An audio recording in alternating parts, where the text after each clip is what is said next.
एडुनिट junior website guide video को आपण मानक स्वागत। यही वीडियो रे मु आपण मानकु आम वेबसाइट रे किपरि भर्ती हेबे और किपरि पाठ्यक्रम व्यवहार करि परिबे ताहा देखाइबी। प्रथमे जे कोनोसी ब्राउजर जेपरि कि गूगल क्रोम खोलंतु ओ सेठारे admission.edunit.com/jnvst देई वेबसाइट को जानतु।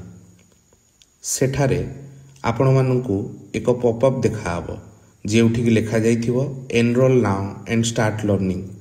आपण माने सेही बटन को दबाई पारिबे किंबा आउ गोटे ऑप्शंस भी आपण पाखरे अछि जोठी लिखा हिथिबो yes enrol my child now. सेही बटन टी को दबाई कि भी आपण रजिस्ट्रेशन करि पारिबे। तापरे आपण नाम मोबाइल नंबर ओ ईमेल आईडी भरंतु एवं कंप्लीट ऑर्डर उपरे दबांतु। एहा परे आपण ट्रांजैक्शन पेज को जिबे। सेठारे आपण माने आपणक पंजीकृत मोबाइल नंबर दियंतु। सेठारे समस्त विकल्प अछि। सेठारे समस्त पेमेंट ऑप्शंस आपण देखि परिबे जथा UPI card net banking wallet किंबा आम दिया जाइथिबा क्यूआर कोड रे आपण पेमेंट करि परिबे। आपण इच्छित विकल्प चयन करंतु ओ कन्फर्म पेमेंट उपरे दबांतु। दया करी धैर्य रखंतु। पेमेंट सफल हेले आपण स्वयंचालित भाव में आम वेबसाइट टी को फेरी जाई परिबे।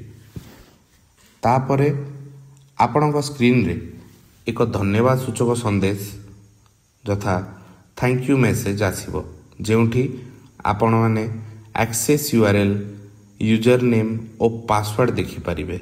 एही सब लॉगिन विवरणी सुरक्षित भाव में संचय करी रखंतु। आ गोटे कथा मन रखंतु आपण माने केवल 2टी डिवाइस रे लॉगिन करि परिबे। 2टी रु अधिक डिवाइस रे लॉगिन कले आपण अकाउंट ब्लॉक होई जिवो ओ आपण मानकु पुनर्बार भर्ती होवा पई आउ थरे फीस दबा को पड़ी पारे।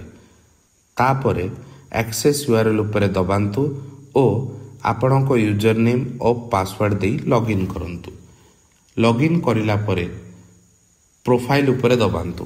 सेठारे आपण निज ईमेल पासवर्ड परिवर्तन करि परिबा पई ऑप्शन आउ माय प्लान्स किंबा आपण माने चूज करथिबा आपणक प्लान को देखि परिबे। पाठ्यक्रम उपरे दबांतु। सेठारे आपण वीडियो देखि परिबे। वीडियो संबंधित विवरणी पढ़ी पारिबे। संबंधित क्विज दे पारिबे।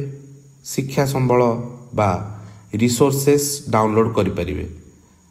आलोचना और संदेह निमंते आमे डिस्कशन/डाउट ऑप्शंस रखिछु। सेठारे पिला माने निजर डाउट भी पचारि पारिबे। आशा करूछु एही गाइड वीडियो आपण मानकु एडुनिट जूनियर व्यवहार करिवारे सहज करिदबो। धन्यवाद।